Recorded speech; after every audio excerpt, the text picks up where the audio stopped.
समस्त को सप्रेम साईराम। आसंतु सुनिबा आजिर प्रशांति अनुचिंता भगवान और प्रकृति मध्य थिबा संपर्क को आमे प्रत्येक मुहूर्त रे स्मरण करिबा काहेकि अति गुरुत्वपूर्ण। भगवान आज एक स्मरणीय उदाहरण सहित इहा को अति सुंदर रूपे वर्णना करिसेंती। भगवान को कृपा बिना एही संसार रे मनुष्य किछि मध्य प्राप्त करि पारिबो नाही। दिव्यत्व हेउछि सबु किछिर मूल भित्ति। मनुष्य निजे ही सबु किछि करि पारे बोली ता भितरे वृथा दंभपूर्ण होई रहिछि। एही प्रकार गर्व तार विफलतार कारण होइथाय।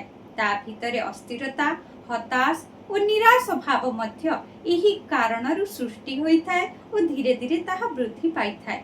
मनुष्य आजी भगवान को भूली जाई केवल प्रकृति उपरे निर्भर करी रहुछि। यह एक गुरुतर त्रुटि अटे। कौनसी एक भित्तिभूमि समग्र विश्व को धारण करी रखिछि बोली अनुभव करिबा अति गुरुत्वपूर्ण अटे। एही सत्यता को सम्मान देई निजर आचरण को सुधारिबा निहाती आवश्यक। तुमे सिनेमा देखिबा को गले सेठारे एक बड़ परदा देखिबो जहा स्थिर और अपरिवर्तनीय भाव रे रहिथाय। ताहाकू भगवान को सहित एठारे तुलना करा जाई पारे जे वास्तव और शाश्वत अटंती। परदा उपरे अनेक रूप आसी थांती और धीरे धीरे चली जाई थांती। मनुष्य केवल सेही दृश्यमान और अदृश्य होई जाउतबा रूप गुडी को अनुभव करिथाय, किंतु स्थिर होई रहिथिबा परदा को से आदौ अनुभव करि पारे नाही।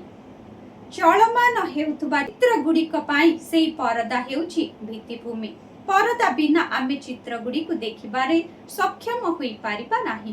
केवल रूप और चित्र गुड़ी को देखिले जणे कोन बा बुझी पारिबो।